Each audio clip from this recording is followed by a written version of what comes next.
Welcome back. As we promised in our intro that we are going to dedicate the second segment of our breakfast show, the second topic of discussion, to the pivotal role of the private sector in our path of development. Now, there are mega projects all over the country. There are new horizons of cooperation between the public and the private sectors. There are new fields like clean energy, for example, like pharmaceutical industries. You are going to find that in every occasion, the political leadership is keen to focus on the important role of the private sector in our development. And to shed more light on this, we are very much delighted to have with us via phone Professor Dr. Mostafa Tammam, Professor of Economics. A very good morning to you, Dr. Tammam. Good morning.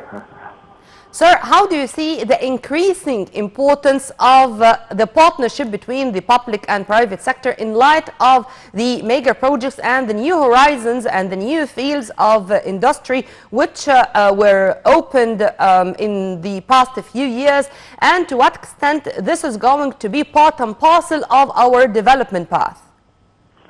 Well, this is a very important point that we have raised just now, because the private sector plays a very, very important role in the economy. Certainly, the private sector have a lot of advantages.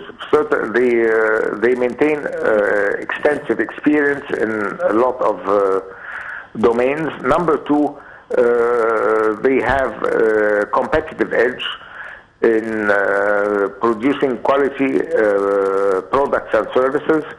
And they have the expertise also to handle such projects. Mm-hmm. So some of these private companies are associated with foreign companies, certainly. So the experience that is transferred from these foreign companies is quite important. Yes, sir.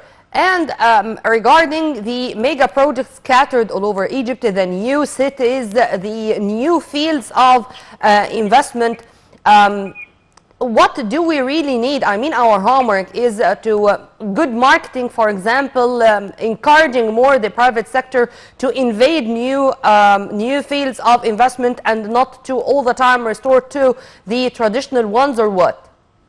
This is true. Certainly, in order to attract, generally, in order to attract investments, we have to have three factors, actually. Mm-hmm. We have to upgrade our human resources, because at present, it's quite a lot of companies find difficulties in hiring professional employees. Mm-hmm. Number two, certainly, the bureaucracy with dealing with governmental institutions has to be eliminated to a great extent, because this constitutes a barrier to the investor who is coming to put his money here and make business in Egypt. And number three certainly is the law. You see, we have to decrease the time spent in courts, you see, for cases which are raised. So certainly this constitutes a negative aspect, that cases stay in the courts for a long time, and certainly this is a barrier. And probably the President has asked the Minister of Justice to revamp the system, you see, the legal system, in order to have more flexibility. Please, Dr. Tammam, correct me if I'm wrong, because I think that we have started this long journey to fight bureaucracy since if you remember, the one-stop shop initiative, and with the presidential directives to help even the companies or the factories which were suffering some obstacles or closed due to debts or stuff like that. And last but not least, a very important meeting which took place yesterday between President Abdel Fattah al-Sisi and Prime Minister Dr. Mostafa Madbouli and the economic group, speaking about exempting the raw materials from the import procedures. How do you see this? Well, this is very, very important aspect, and certainly will probably encourage investors here to come invest in Egypt. Mm-hmm. But again, certainly the procedures have to be streamlined, because and probably have to be clarified to the investors. Mm-hmm. See, because probably a lot of investors do not know how to start and what are the procedures and all these aspects. So probably I should suggest that There should be a steering committee in order to probably clarify any questions by investors or release any obstacles or eliminate any obstacles which might face them.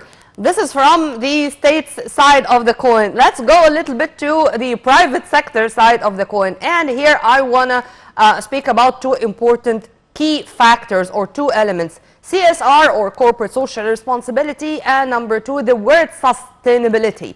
Because I think, in my humble opinion, of course, that the two words are very important, and whenever I do have the well-qualified cadres, the journey is going to be much easier. If you want to elaborate on that. Yes, definitely, I agree with you. This is a very, very important point. Certainly, but this will come with the stability of the economic situation, you see, and have a clarity, and in order to give the investor a chance to forecast on a long-term basis. And this certainly will require that we have stable laws, and we have the economy stable, and the rules and regulations and everything, and all drawbacks are eliminated in order to that these investors, or the private sector specifically, as you mentioned, could perform its role in a professional manner.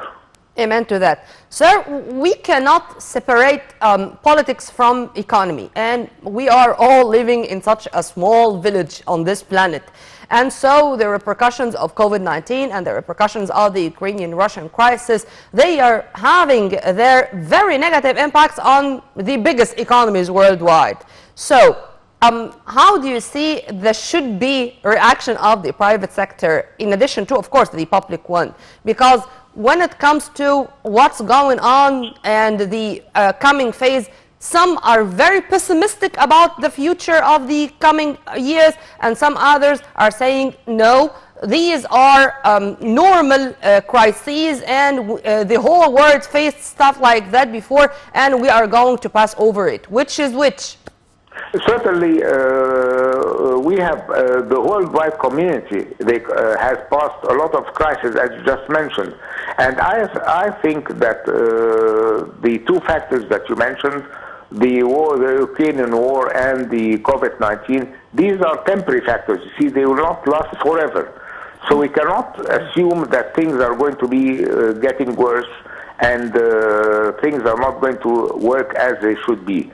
Certainly, these are temporary cases which occurred, and I'd like to elaborate that the state has made a lot of efforts in order to control the COVID-19.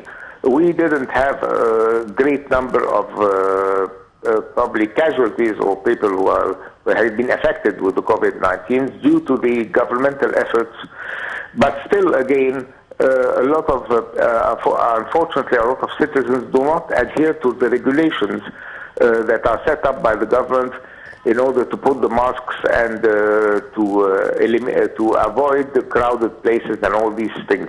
I can see that still... this is happening all over the world, sir. You are going to find demos in Shanghai, for example, and you are going to find people who are really fed up with all the restrictions, but this is the only way we can fight this virus. Exactly.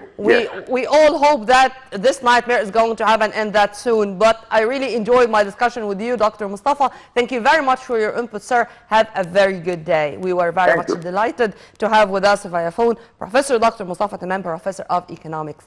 Well, by this we come to the end of our breakfast show today. Tomorrow is another episode and another crew. You were in the company of my dear colleague Muhammad Abdurrahim and myself, Nermeen Abdurrahman. Many thanks for watching. Stay tuned only on our channel. And for more details, please log on to www.9international.net. It's a goodbye for now.